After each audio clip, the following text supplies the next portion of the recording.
Thank you, everyone, for joining us tonight for Learn How to Convert Your Lawn to a Native Plant Pollinator Garden. I'm Lisa Itzkowitz from the New Rochelle Public Library, and tonight's program is co-hosted by Mamaroneck Public Library, Somers Public Library, John C. Hart Memorial Library in Yorktown, and of course, the New Rochelle Public Library. We are grateful to Healthy Yards New Rochelle for bringing this program to us. They brought us several others, and hopefully you have joined. Tonight's presenter is Bob Finkelstein. Bob is the co-president of Healthy Yards New Rochelle. He's also co-chair of the Native Plant Center Steering Committee at Westchester Community College and a member of the City School District of New Rochelle Green Team, working with schools to plan and plant pollinator gardens.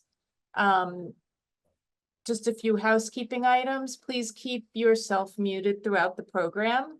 If you have questions, you can put them in the chat. If we can answer them in the chat, we will. Otherwise, there'll be time at the end for answering the questions. The presentation should go about 45 minutes, and then we'll have some time for questions. So with that, I'm going to turn it over to Bob, and thank you again for all you do for us and the community. Thank you, Lisa, partner libraries, and everybody who's participating this evening. Tonight, we are going to talk about converting lawn to a native plant pollinator garden. And for those of you that are new to the Healthy Yards concept, we're going to talk about the practices that we like to employ. And basically, we're going to do a very simple hands-on, so to speak, demonstration this evening. The demonstration is going to be, like I say, very basic. We hope that it will inspire you to even take a small part of your lawn and convert it or expand a bed to a pollinator garden. We're not going to talk about turning your yard into a meadow. We're not going to go very big scale, so to speak. This is basically a simple do-it-yourself process that we hope you'll learn from. And we have resources you can go to, and we're happy to get in touch with you if you're interested also. So this was a garden that was actually planted a month ago, and we're going to talk about how it looks today also. So let's get started. Today's discussion points: it's your yard, decide what's right for you. We know a lot of people go through analysis paralysis. They're new to native gardening. They just can't get started. They're afraid they're going to ruin the plants or make mistakes. And if you look at our flow chart on the right, should I plant a garden? It's pretty straightforward. Have you done it before? And we'll kind of stick to the right. No, doesn't matter. Do you have any training in this area? Nope. You have a green thumb? Kind of like, who cares? This is a learning process. So what we're encouraging you to do is to go out and just start planting. I learned a lot.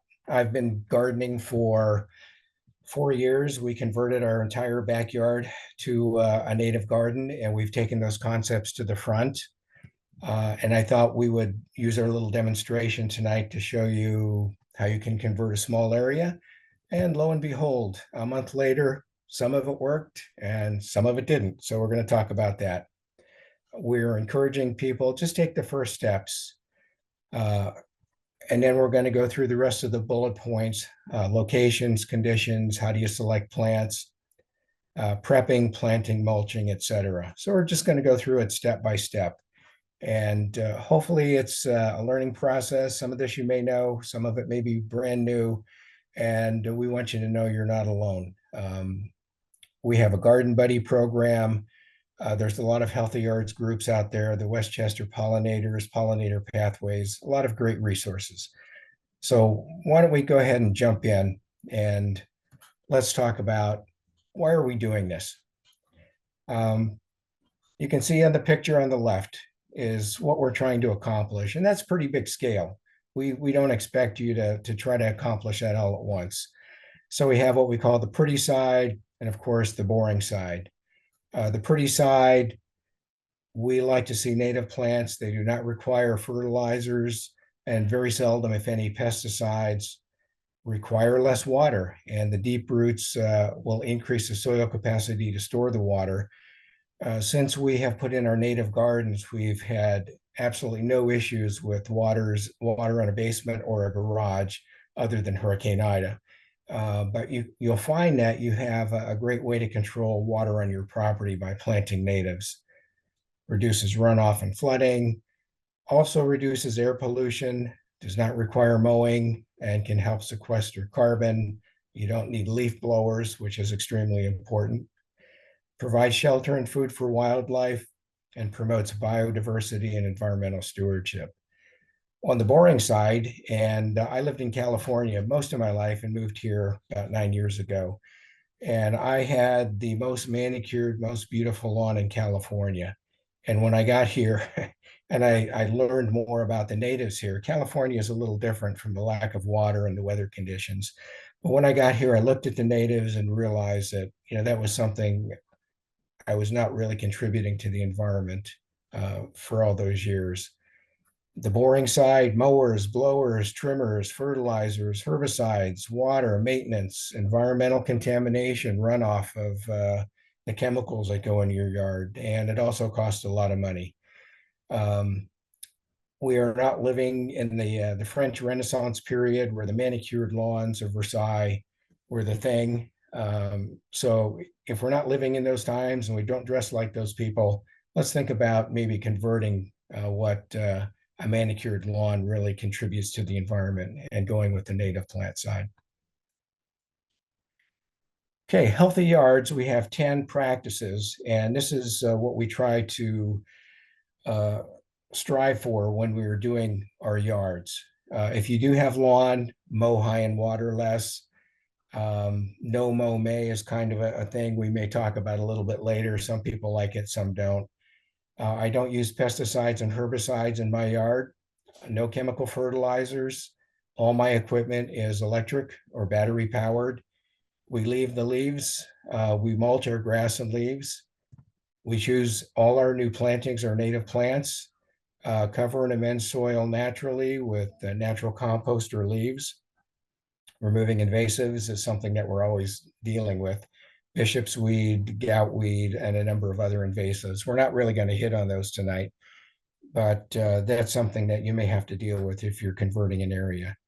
Reduce the lawn surface we've done, and keep it dark at night. One of the things we find with a lot of the fauna, especially birds and some insects active at night, is all the lights that we have in our backyard, front yard, street lights, make it confusing for them.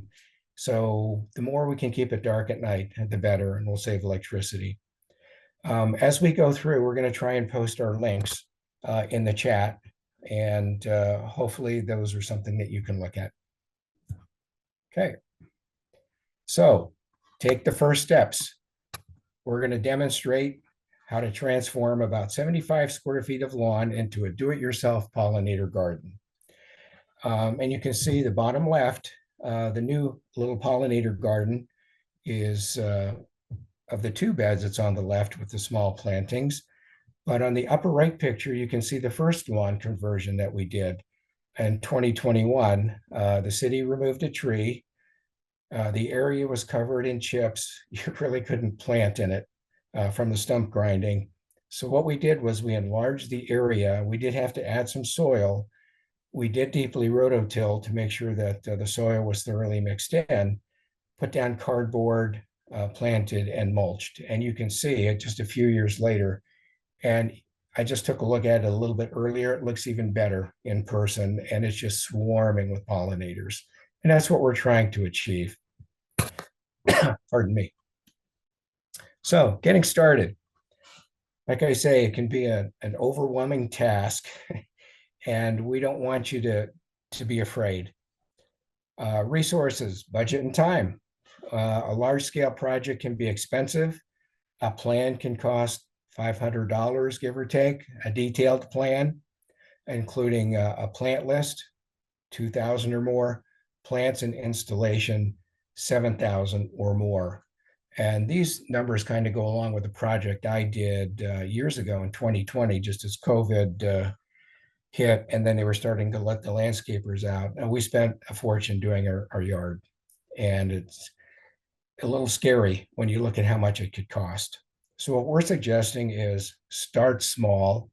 Even a few plants can make a difference. Take out a small area of lawn or expand an existing bed. Visit the homes of local native gardeners to see what plants they have and how they laid them out. We have a garden buddy program where we can match you with one of our more experienced individuals that can come out and share information about what might look good, what plants might work. We don't do design. We don't roll up our sleeves, but we're happy to visit with people and share ideas. And take your time and learn as you grow. Again, we don't want you to be afraid to move forward. So the 75 square feet we did in our front yard, the plants cost about $300. Mulch was $50, not counting delivery. Cardboard was free. We saved cardboard for quite a while. And the time, we did our yard in a little over 2 hours. And you can do it in a day. You can take a few days. You don't have to do it all at once. You should be having fun while you do it is one of the great things about this. Okay, our first step, location and conditions. Observe your yard different times during the day and during the different seasons. So we had picked out an area of our front lawn that was next to a bed we had already done a few years ago. We planted around what I call the anchor plant, which is our sweet bay magnolia, which has been there for a year and a half. So first, look, do you have sun versus shade? Our yard is full sun almost all day. So I'm going to look for plants that will fit in that environment, except for one I tried. Look at soil conditions. Sandy, silt, clay. We have compacted clay and poor quality fill in that area. Is it wet versus dry? It's very dry. So we have clay that's compacted, very sunny, it's very dry. We did not really have a slope, but if you do plan on a slope, you may have to put down erosion control such as degradable jute, or you can plant in tiers, or you might pick different plants that have different root systems. The question comes up, do I need to do a soil test? Okay, we know that soil is a living body. It's a dynamic natural body composed of minerals and organic solids, gases, liquids, and living organisms, which can serve as a medium for plant growth. So we don't call it dirt. If you want to find out what your soil conditions are, the University of Massachusetts at Amherst has a testing lab. And I've got the link in here, or you can just look up UMass Soil Testing Lab, and it takes you right there. The routine analysis, I just picked up this information the other day, about $20 for a broad analysis. Organic matter will cost $6, soluble salts, etc., pH, toxic metals. You can spend a bit of money. When we did our soil test in the backyard, we took 6 tests. And I took tests in 3 parts of the yard, 3 feet apart. And every result came back totally different than the one next to it and the rest of the yard. So it's like, well, what does that tell me? Everyone was different, even just a few feet apart.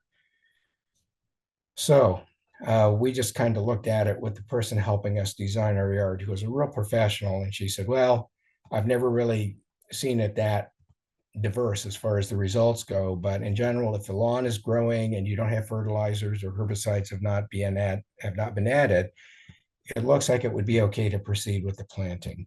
I know some people get hung up on the soil testing, or we realize it can be very important, but my results were so inconsistent, we just kind of shrugged our shoulders and said, let's just plant. And we added a little bit of compost, about an inch on the surface in the areas we were planting. So soil testing is one of those things. Again, I'm telling you what worked for me. You may have a different experience. In this case, we decided we just needed to go for it. And it worked out nicely. Okay, preparation. Again, we had full sun, heavily compacted clay, and it was dry. So the first thing I did was mark an area of the lawn that we wanted to transform. And I didn't want to go overboard. I wanted to keep it simple, and something that was doable, very easily doable. So I marked the area 3 times over the period of a few weeks. The first time I marked it, I wasn't sure if I liked it, marked it again, and then we did a final marking. And here we go in action. This can of green spray paint is actually left over from 4 years ago when we did our backyard, and we had to do a lot of marking.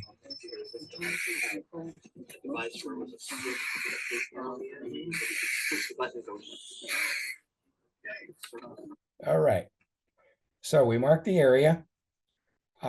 We had to decide which method to use for prep, and there's 2 ways to go. We've all heard about, or many of us have heard about, the no dig, where you just lay down the cardboard for the area that you want to transform, and you can put compost or mulch on top. It could take 6 weeks to 6 months for the lawn to decompose enough where it might be good to plant. Some people say, well, I put down cardboard and I planted right away. The only issue is controlling the weed growth, the grass growth where you've planted. And I have looked at a number of videos that have said, yeah, it's great, or some that said, nah, this grass did not compost that well. It became just a really compacted layer. But no dig is a very popular method. A lot of people recommend it. I decided, because we wanted to do this in one day and not really wait, to remove the grass layer. You can do it with a scrape. You can scrape it with a pick or a shovel. The backyard we did with a pickaxe with a crew that came in. And in all honesty, I'm not a young person anymore, and doing it with a pick or shovel was not going to work. Rototilling, I know they talk about, or it's been talked about, it could destroy part of the biome or the living organisms in the soil.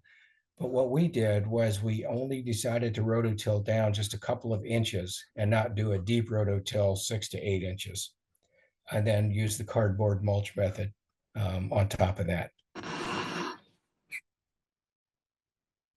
Okay, so I did have an electric rototiller. It's from Sun Joe, and it cost about $150. And you can see we're not doing a deep rototill. And this is where the fun part of the presentation. We had it as an event at my house. We invited people, and quite a few people showed up, which was nice. And as I started to do some things, people just jumped in and started helping, which was great. So this became a community effort, so to speak. So we knocked off the first just top layer of grass. We didn't deep rototill, and then raked out the grass pieces and leveled the area a little bit. Again, no deep rototilling.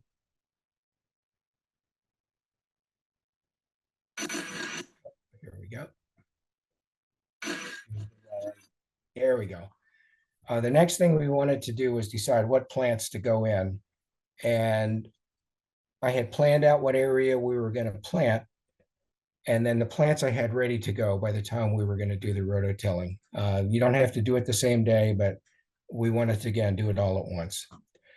The bigger bed that you saw with the pie weeds and the echinacea and the mountain mints and the monardas that are just swarming, I didn't want to duplicate that. I just wanted to try something completely different. So I wanted lower growing plants, and I didn't have any in that bigger area that bloomed early. So I wanted to try to grab a few early bloomers and some late bloomers. I get my plants generally at the Native Plant Center sale, which occurs every April.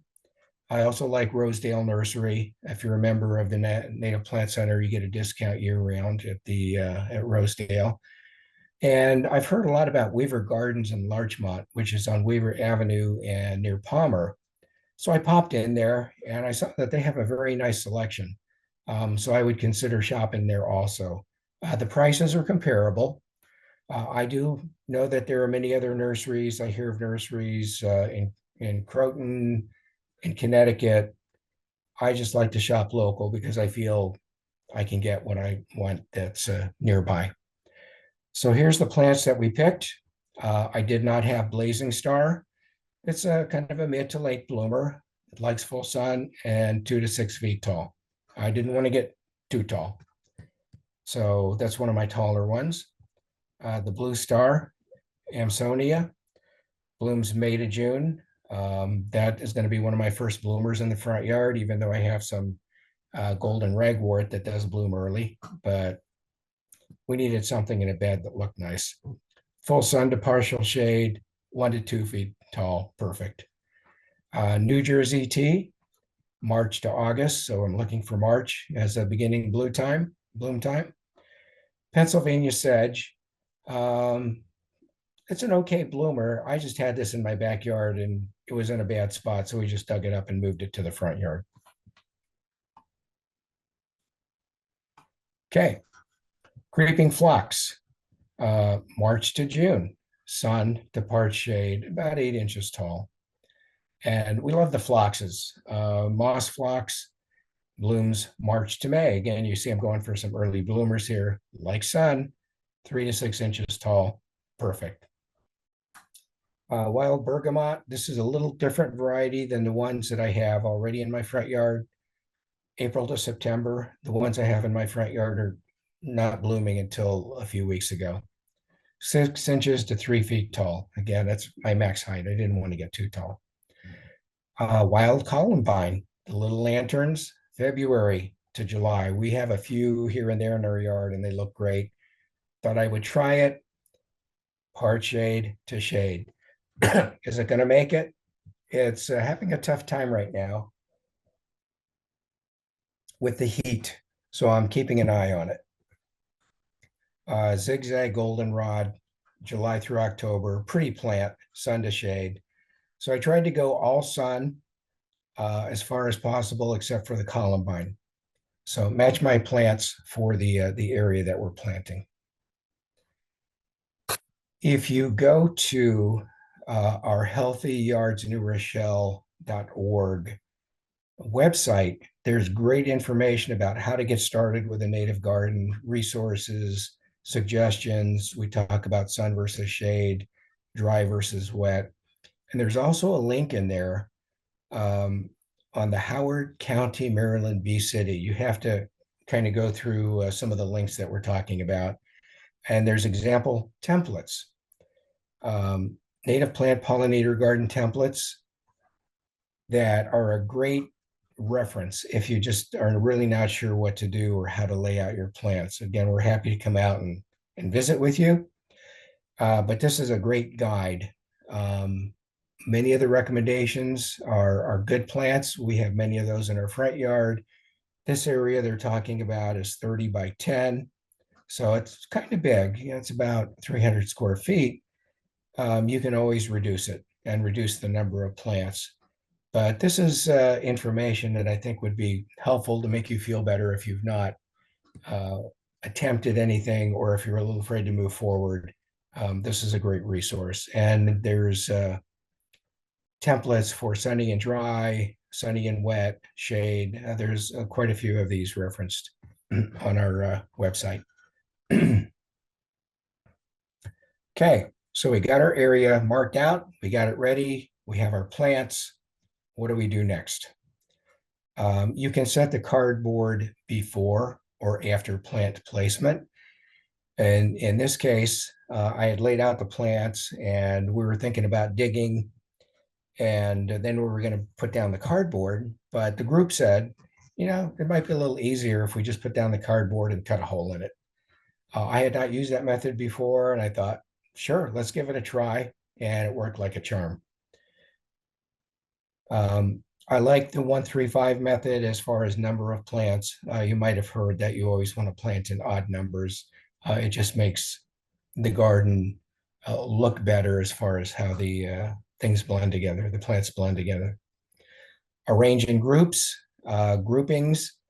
They can be a little bit random, but keep the like plants close together. And you can put them in a linear or non-linear, a line or non-linear arrangement. So this is how we kind of laid them out. And I picked up a plant and I said, what do you think? And this is what we came up with the group. So it was actually kind of a fun exercise letting those there participate.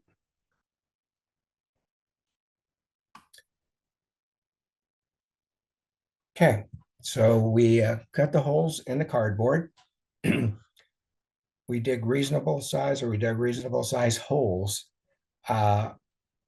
One of the rules that people try to go by is, oh, you want to dig it twice as wide, and pretty deep. And I have found that I don't really need to go quite that big. I think if I leave a reasonable amount of hole space or edge space around each plant, we'll dig the hole, put it in while it's in the pot, see if we need to expand it or change it, dig a little deeper, or maybe throw a little more soil back in. That's what we'll do. In this picture, you can see on the right is my wife, the boss of the yard, and Natalie, who is helping to answer questions as you're putting them in chat, as in the yellow shirt. And here we have Mike, a neighbor who we've worked together. I've been to his yard, he's been to mine. We've talked about ideas, just jumped in to help. When you get ready to plant, you want to carefully remove the plant from the container. You don't want to pull it from the top. What I like to do is kind of squish the container, turn it over, and let the plant fall into my hand so we don't disturb the roots. But as we do put it in, we want to make sure the root ball is not too tight, so we might break it up a little bit. We did not put any amendments in. The soil, again, was compacted clay. When I rototilled, we didn't get that far down, just a tiny bit. So we had to make sure our hole was the proper size and it would hold water appropriate for the yard. Okay, there's a lot of controversy surrounding cardboard. So what I thought I would do is talk about that for a few minutes. If you look at 100 articles about should I use cardboard, you'll find 50 say, yeah, it's fine. 50 will say, no, it's no good, it's toxic. So a lot of pros and con articles as to whether or not use cardboard due to the presence of toxic materials. To minimize their potential presence, it is suggested use clean cardboard, the brown boxes, because they retain the natural color of the tree pulp. Remove tape, labels, staples, anything that might not biodegrade. Avoid heavily printed or coated or corrugated cardboard. The corrugated cardboard tends to have a lot more glue and other materials in it to make it stick together, and it is not the best to use for your yard. Avoid white or boxes with colors that may contain bleach or dioxin. And we see that cardboard from the US is less likely to have hazardous levels of chemicals present. I researched a couple of websites and they said, yeah, Amazon boxes are better than some others, they're not perfect. And again, I did the research the best I could. Like I say, you could go elsewhere and find other information, but I tried to be diligent in getting the information. One way to find out if the yard or the cardboard might be good is what we call the olive oil test. Put a drop of oil on the cardboard and watch it soak in. If it soaks in, the cardboard is going to degrade a lot more quickly. If it spreads, so. If it beads, we suggest do not use it in your garden. The way I look at this, for my career, I was an environmental toxicologist. So I understand toxicity, the hazards of materials, low level, high level exposures. And again, in my opinion, I felt it was okay because the amount of materials was pretty low, that it was not going to be a problem. However, it is probably not best to use these in a raised bed or in a garden bed. So I would suggest for your garden, pollinator garden, okay, a vegetable garden, probably not. And areas that I've cardboarded over the years, I've not found a problem with pollinators as far as toxicity to them. So again, that's my experience. Okay, mulching. I like to use what is called double hammered hardwood mulch. Double hammered means it's gone through the mulching or shredding process twice. It's very lightweight and it knits together very well, and it's pretty long lasting. Cover 2 to 3 inches deep. It's durable. Remulch is necessary. Because we had such a large pile, and I had 2 piles like that, and obviously this little area we're talking about on the right did not need all of that. I did a remulch of my backyard and some areas, and it's been 4 years since I had to remulch. So I like the hardwood mulch. I get it from Gedney Farms in White Plains. It's about $40, $50 a cubic yard. The only concern is the delivery can tend to be a little more expensive. So I get a lot when I buy it. You could also use leaves or compost. Avoid dyed mulches, dyed chips, big chips. And I know the gardeners like to use sweet peat, and we suggest don't use sweet peat because it can be an environmental issue. The peat bogs and the sources they get it from, um, oxygen producing, carbon sequestering beds. And the more sweet peat we take, the more it actually impacts the environment. So we prefer people not to use sweet peats. And yet, I see trucks on it, or people have trucks delivering all the time around the neighborhoods. So we suggest don't use sweet peat.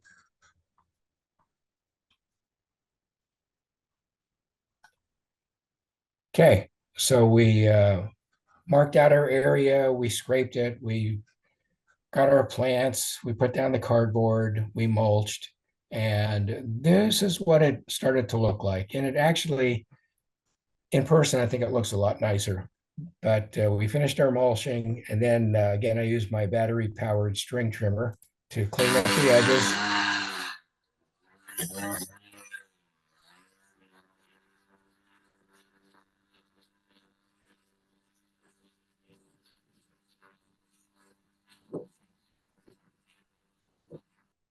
Okay, so what did we want to accomplish?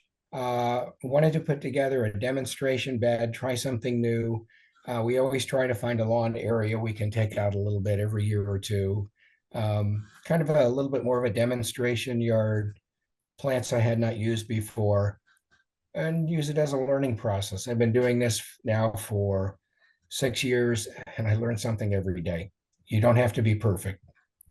I did do a lot of planning as far as the plants, the location, looking at the conditions.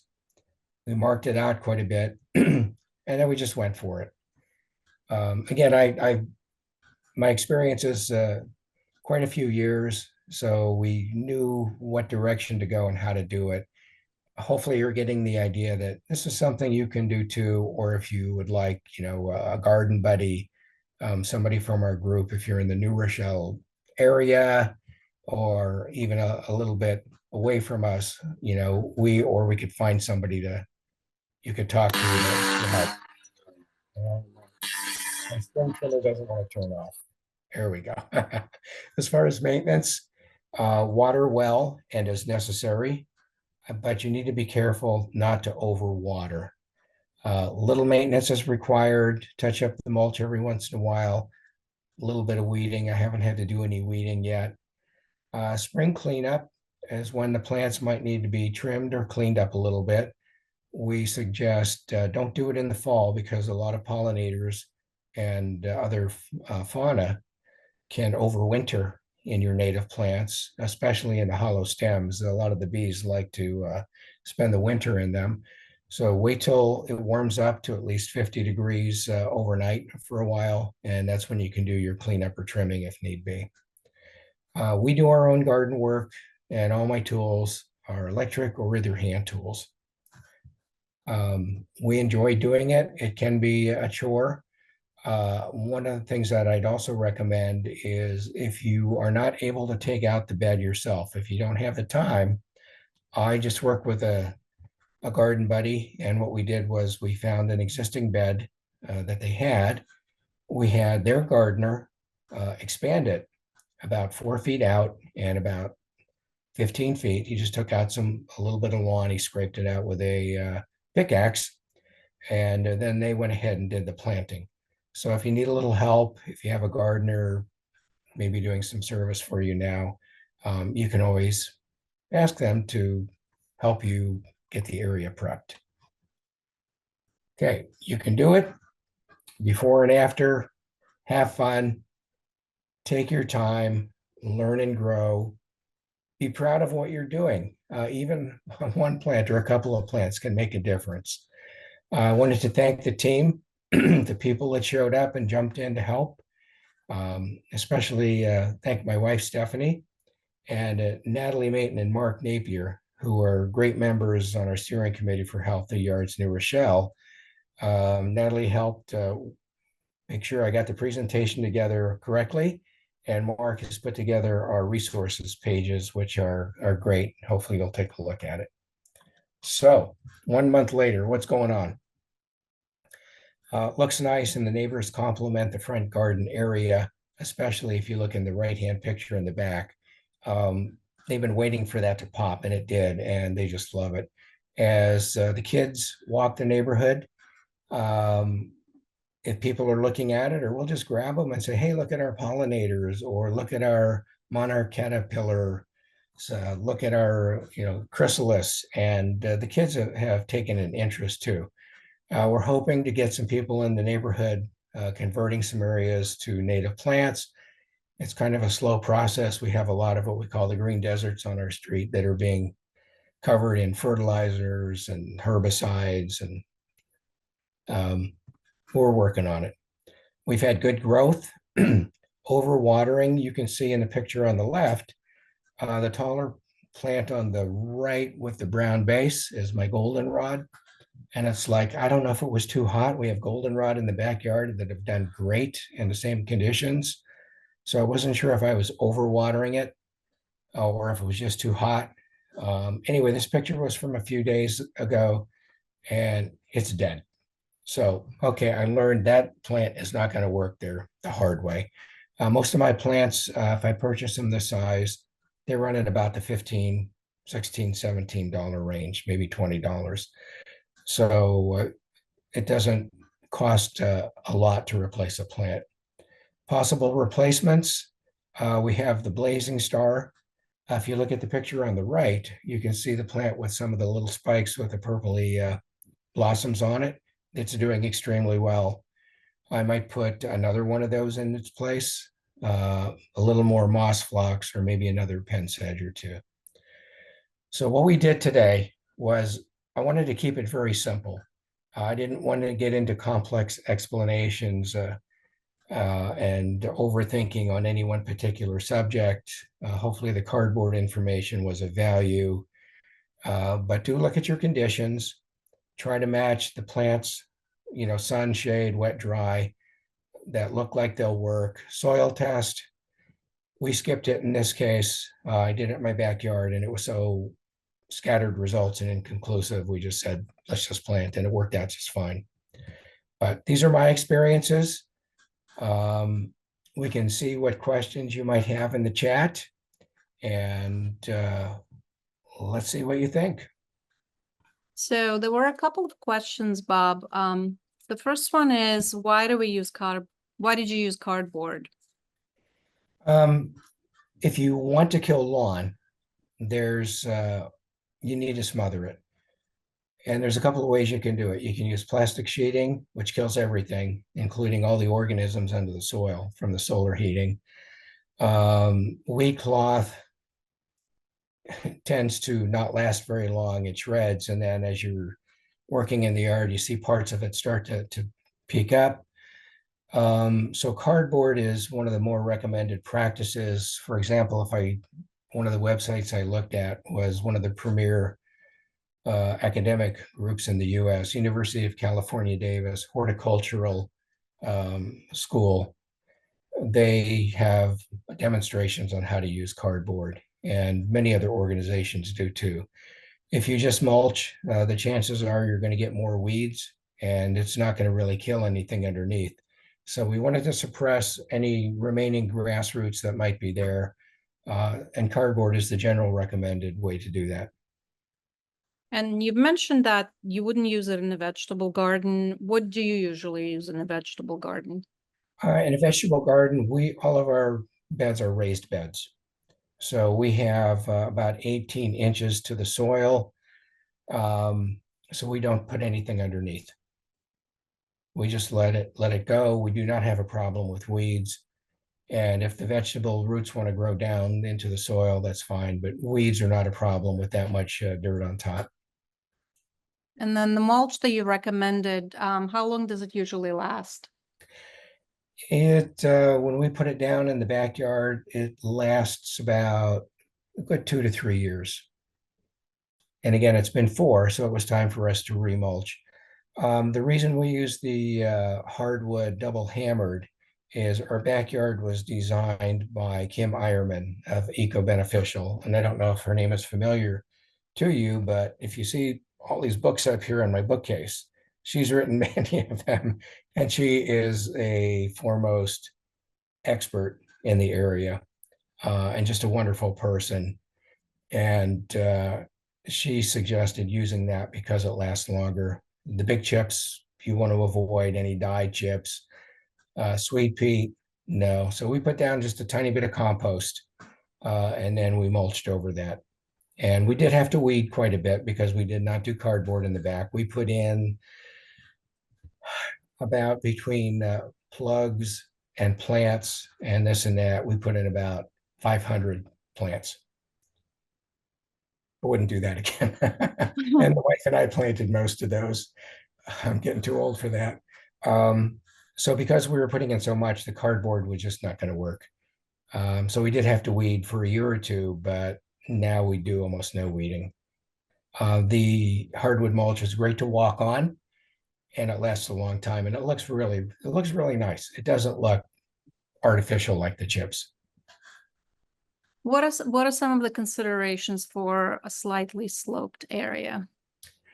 What I would have done is one of the big recommendations is to put down the jute netting and try to find plants, depending on sunshade, what the conditions look like, that might grow a little quicker and have pretty deep roots.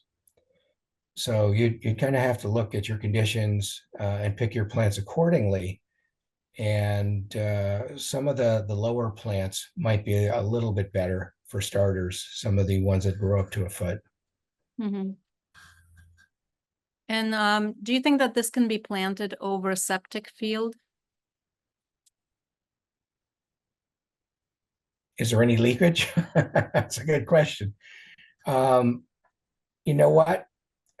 Depending on how big it is, take a portion and give it a try and see what happens. I don't think it's going to hurt the pollinators, would be a guess. Would it be too wet? If some of the roots can get very, very deep, and it could impinge on the septic pipes, which could be an issue. Maybe some lower growing plants might be an idea, but that's kind of a new one for me. I think it depends on the conditions of the septic tank and field. But send us an email to Healthy Yards New Rochelle, healthyyardsnr@gmail.com. And we'll research it for you. There were a few questions about deer-resistant plants. Mm-hmm. Do we have any resource? Do you know of a resource? I know that the Healthy Yards, the Westchester one, has the resource for that. Yeah, there's lots of lists on deer resistant plants. We don't have problems with deer, so I don't worry about that. Yeah. But I'll tell you what, I don't know if everybody has access to Facebook, but on our Healthy Yards Facebook page, if you give me a day, I can just put a link in for a list of deer resistant plants. The Westchester Pollinator group and the Healthy Yards group, the general group, do have lists, or we can find lists for you. Or I think if you just say deer resistant plants near me, you can certainly find good suggestions. But I'd be happy to post something on Facebook if that helps. Pardon me.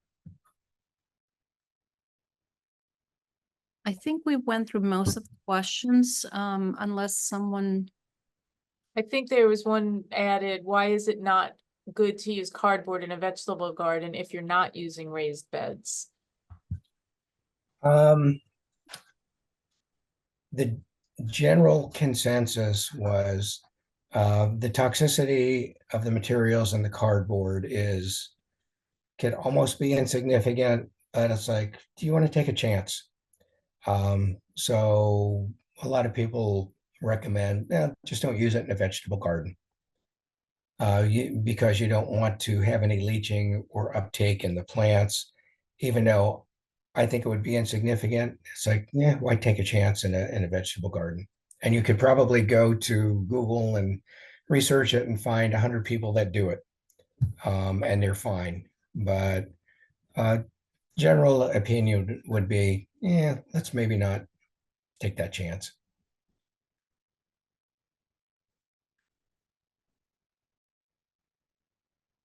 Any more questions? You can put them in the chat. You can unmute yourself and just ask if you'd like.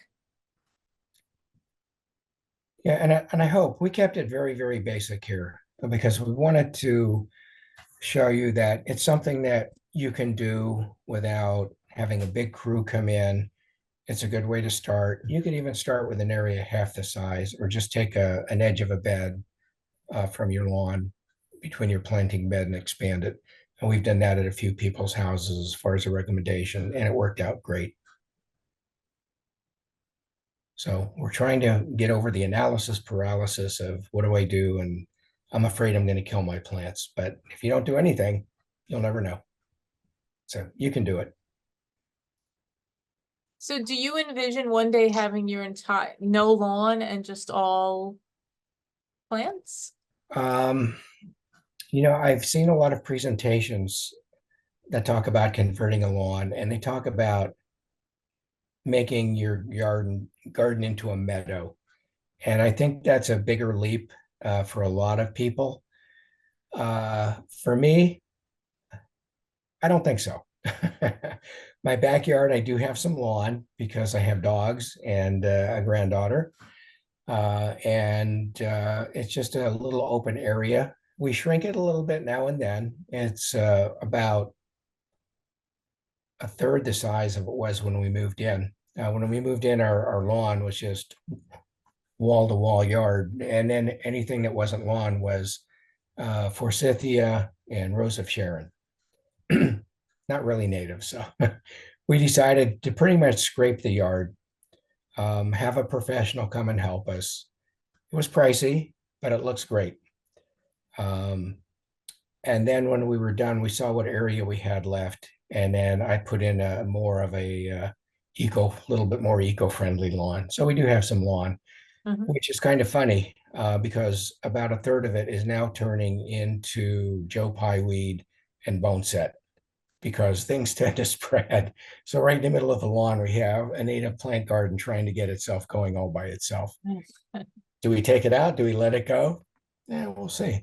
Another thing is no mow May tends to be a question. Some people say don't mow.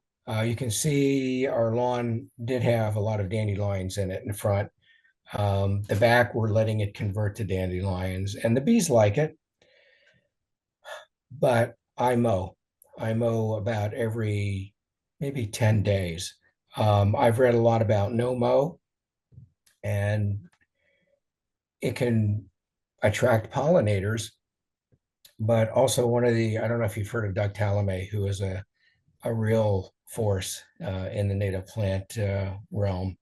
He basically says he doesn't like no mow because it allows invasives to come in. Then you have to hack it down. Ticks come in. It can mess up your soil. So he's not a no-mow advocate. And yet you'll find, another qualified expert on the other side that says, yeah, you shouldn't mow. So I'm not a fan of no-mow May, but I do let my lawn grow a little bit taller. So that's something you have to think about. Will I convert my yard completely to natives or no meadow? No, I don't think so. Don't Hi, Bob. I just have a question. Hey, I'm a native plant person, part of Native Plant Center, et cetera, sort of like second generation of family doing it. great. And always been a compromise in my yard, in my plains, of keeping sort of garden beds. They're all natives almost at this point after 20 years. But we've been wanting to do the front yard more. I have a lovely sunny, I call it the COVID garden, where I ripped out some euonymus hedges and Yep. we planted full sun there because I had some full sun. But when you're doing these front yard larger spaces, shall we say, larger gardens, have you guys, not necessarily in your particular yard, but the garden that you're showing, but dealt with, like, we have pipes, gas, gas, water, which I did mark off when I did my little garden to the side. But we have, pipes that are running probably not so far underground. So obviously you mark them, but we also have a city King Crimson maple tree that's, pretty substantial now after 20 years. And so when you talk about planting things, digging holes, it's a whole nother ballgame when you're digging around a root system and things like that. Have you guys dealt with that when trying to convert more of a front lawn into a garden? Because that's where we're sort of stuck. Yeah, great question, and glad you're part of the Native Plant Center. Yeah. We have gas and water pipes in our front yard, and the place where I put in this demonstration garden, I did not put the tree there, but I did put some of the plants over an area where the gas pipe goes. And what's really funny about that is a fire hydrant was being replaced across the street just as I was getting ready to, think about how I want to do this. And as part of it, the Con Ed crew came out and marked the gas lines because I had to do some digging up in a person's yard. So I had the Con Ed guy come over and I go, how deep is this pipe? And if I put these kind of plants, are they going to be a concern? As long as it's not a tree, he goes, nah, don't worry about it. So their expert opinion is the pipes are very thick and durable. And I actually saw one of the pipes they dug up across the street, and it was pretty substantial. So the roots are not going to damage it, but you don't want to put a tree in that area. That was how we did it. Other people might go, oh gosh, no, don't do that. But I don't see that as a problem. And the water lines go pretty deep too. And they're pretty substantial. As far as digging around tree roots, that could be a problem. What you can do is try to find areas where you can dig, where you can find some of the more ground cover type natives that the roots don't go too deep, that might like shade or like being within a drip line. You have to be very picky in that case, where you may not have to dig down too deep, but if the plants like it, they'll find a way for their roots to grow. A lot of what we have done, we learned a lot from Kim, who did our backyard, but a lot of what we've done is trial and error and learning as we went along. You are going to lose a very, hopefully, tiny percentage of plants as you go through. Like I say, I was a little surprised that my zigzag goldenrod didn't make it because it loves that kind of environment. I don't know what happened. The blazing star is doing great, so I'm probably just going to put it in there instead. So I've got 3 blazing stars on one side. I'll put 1 on the other side. I'll keep with my 1-3-5 kind of goal. But tree roots can be a challenge, especially if they're knitted together to the point where you just can't dig, in which case you may not be able to. But if you can find some spots to tuck in a plant, give it a try. Get some small ones and see what happens would be my recommendation. Trial and error, learn by doing, see what happens. I hope that answers your question. And maybe we have one, maybe last one. Will a layer of compost really impact hard packed soil substantially, or is this when digging is better? We had hard soil clay in the back, and what we did was we spread down some compost. And then when we planted our plugs, we tucked a little compost in. When we planted our front demonstration garden here, we did not put anything in, but sometimes we'll take a few handfuls of compost or a little bit more and put them in the hole. They say, gee, you don't really have to amend if you're doing native plants, but it really can't hurt as long as you're not overdoing it. So some compost, especially if you have terrible soil, would help with water retention and organic matter and help get your plants jump started. I I also did something which I never do. I have one really beautiful native 9-bark on my side yard, and it's called Summer Wine. It's a beautiful red plant. I've got 6 of them. 5 are doing great, and one at random in the middle just was having a problem, and it was breaking my heart. So it's like, well, what do? I tucked a little compost around it, didn't help. So I cheated, and I took a drop of that Thrive, that vitamin stuff you buy at the store that smells terrible. And I put 2 drops at the base, and the plant just came right back. It's like, should I even be telling people I did that?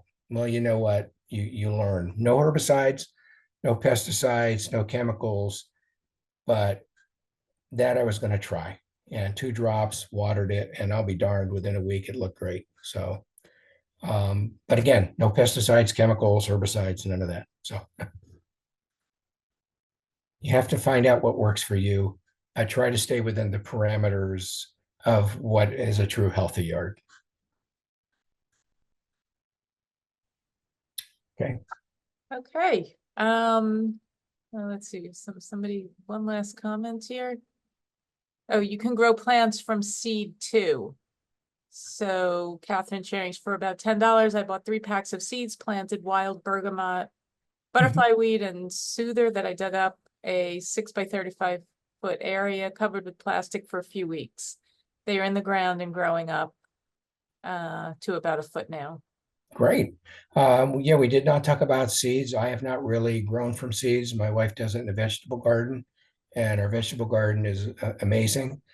If you're going to do a meadow, seeds would probably be the way to go, but it's a nice selection of seeds that they have.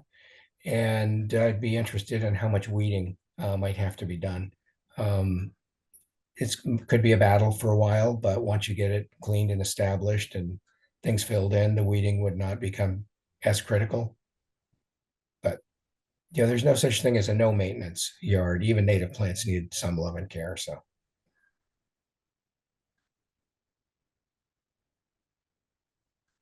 Okay. Okay. Well, thank you, Bob. That was fantastic. Definitely took some of the fear out of this concept for me. You can do it. I can do it. Natalie, thank you for your help and all you guys do.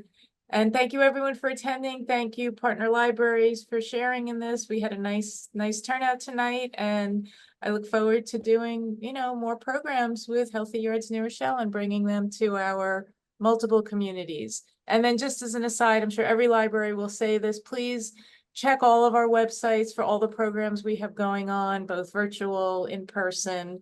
I know like the libraries are just hidden gems. We offer so much beyond books, and everyone should be taking advantage of those things. So with Excellent. that, thank you. Good night.